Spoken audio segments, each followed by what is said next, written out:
नमस्कार। आज हम आपको भारत की सबसे पवित्र नदी गंगा नदी की एक सुंदर कहानी सुनाने जा रहे हैं। गंगा, जिसे माँ गंगा भी कहते हैं, सिर्फ एक नदी नहीं है, बल्कि भारत की संस्कृति और आस्था की पहचान है। ये नदी लाखों लोगों के जीवन का आधार है, खेतों को सींचती है और शहरों को पानी देती है। तो आइए इस महान नदी के उद्गम से लेकर इसके विशाल मैदानों तक की यात्रा पर चलते हैं। गंगा का जन्म ऊंचे बर्फ से ढके हिमालय पर्वतों में होता है। उत्तराखंड में गंगोत्री ग्लेशियर इसका मुख्य स्रोत है, जहां से ये भागीरथी के नाम से निकलती है। पहाड़ों से बहते हुए इसका पानी एकदम शुद्ध और ठंडा होता है, जिसमें पहाड़ों की शक्ति समाई होती है।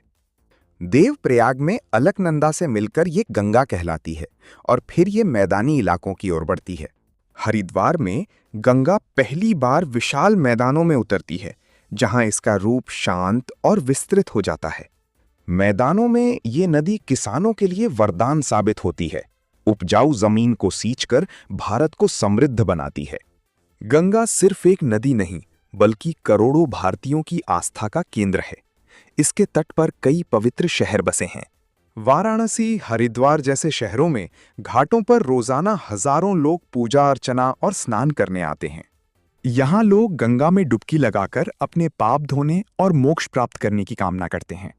लेकिन आज हमारी माँ गंगा प्रदूषण और इंसानी लापरवाहियों की चुनौतियों का सामना कर रही है। इसकी पवित्रता और स्वच्छ प्रवाह को बनाए रखने के लिए हमें इसे साफ और संरक्षित करने की सख्त जरूरत है। हमें ये संकल्प लेना होगा कि हम गंगा को कूड़े और प्रदूषण से बचाएंगे, ताकि ये पीढ़ी दर पीढ़ी जीवन देती रहे। गंगा सिर्फ एक भौगोलिक विशेषता नहीं, बल्कि हमारी आत्मा का हिस्सा है।